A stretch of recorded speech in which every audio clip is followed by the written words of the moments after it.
In the dim, flickering light of a fire, a man sits alone, his eyes fixed on the dancing flames. He is not lost in thought. He is lost in time, reflecting on the ancient words of a sacred text. The Book of Leviticus, with its intricate laws and profound curses, stands before him, a testament to a relationship both intimate and terrifying. This ancient text, with its detailed regulations and dire predictions, is more than just a historical document. It is a mirror reflecting the human condition, our deepest fears, and our most profound hopes. The Book of Leviticus, one of the 5 books of the Torah, is often seen as a book of rituals and sacrifices. But it is much more than that. It is a guidebook for a people trying to understand their place in the world and their relationship with a God who is both merciful and just.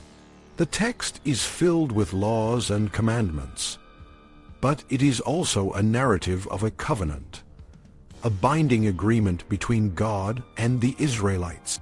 This covenant is not just a set of rules. It is a promise and a warning, a promise of protection and a warning of consequences. At the heart of Leviticus is the concept of the covenant. This is not just any agreement. It is a sacred bond that defines the relationship between God and the Israelites. God promises to protect and bless the Israelites if they follow His commandments. But He also warns that if they fail to keep the covenant, they will face severe consequences. This dual nature of the covenant blessing and curse creates a tension that runs throughout the book. It is a tension that reflects the complexity of human nature and the challenges of maintaining a relationship with a divine being. One of the most striking aspects of Leviticus is its detailed list of blessings and curses. These are not just abstract promises and threats. They are vivid, concrete descriptions of what will happen if the covenant is kept or broken.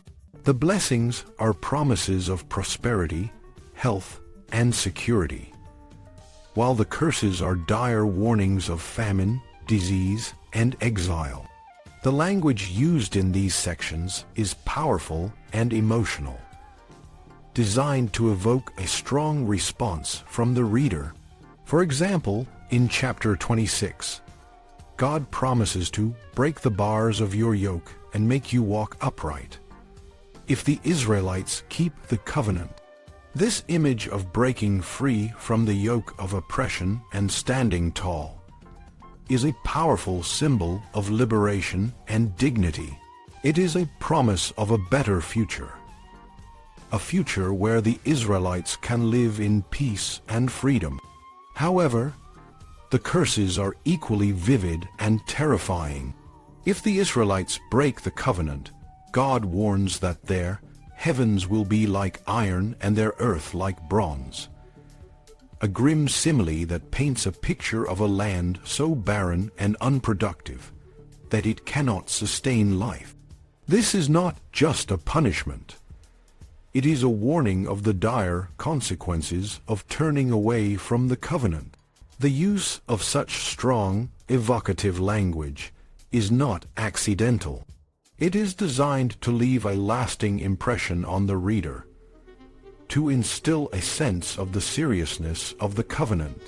The curses, in particular, serve as a stark reminder of the consequences of disobedience. They are not just threats. They are a call to action, a call to return to the path of righteousness and obedience.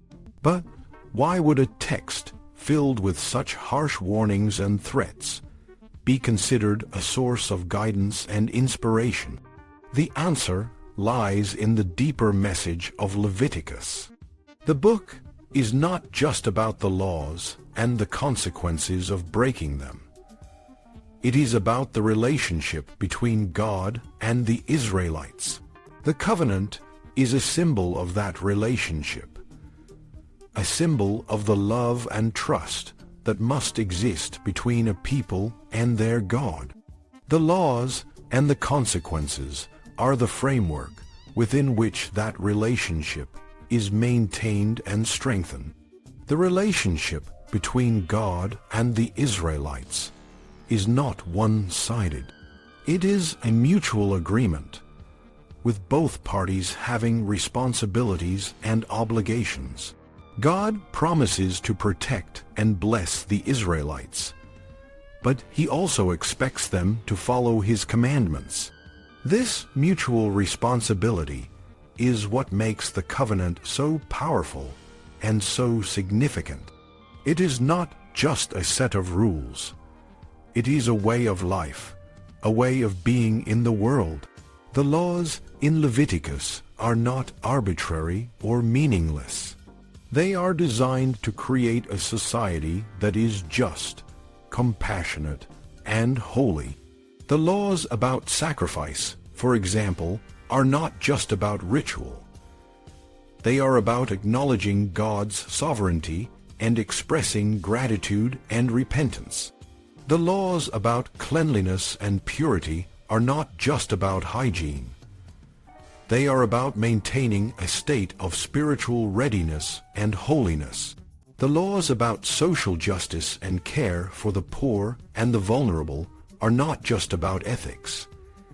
They are about creating a community that reflects God's values and character. Leviticus also addresses the issue of guilt and atonement. The concept of guilt is central to the book, and the laws about sacrifice and atonement are designed to address the problem of sin and its consequences. The idea of a scapegoat, for example, is a powerful symbol of the transfer of guilt and the possibility of forgiveness. The laws about guilt and atonement are not just about punishment. They are about restoration and reconciliation. They are about creating a path for people to return to a right relationship with God and with each other. The book of Leviticus also touches on the issue of human suffering and the question of why bad things happen to good people. The curses in the book are a stark reminder that suffering is a real and present danger, but they also offer a glimmer of hope. The book suggests that suffering is not always a punishment for sin. It can also be a call to return to God, a call to recommit to the covenant. The book offers a path of hope and redemption. Even in the face of suffering and adversity, the book of Leviticus is not just an ancient text. It is a living document that continues to speak to people today. Its laws and commandments may seem outdated, but its underlying message is timeless. The book is a reminder that our actions have consequences, that our relationships are built on trust and mutual responsibility, and that there is always a path to redemption and restoration. It is a book that challenges us to live with integrity, to care for others, and to seek a deeper relationship with the divine. In the end, the man by the fire closes the book and stands up.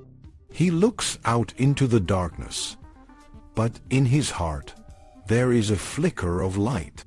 The words of Leviticus have not just informed him, they have transformed him.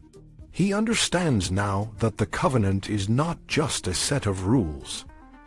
It is a way of life, a way of being in the world, and he is ready to walk that path, to stand tall and face the challenges ahead with courage and faith.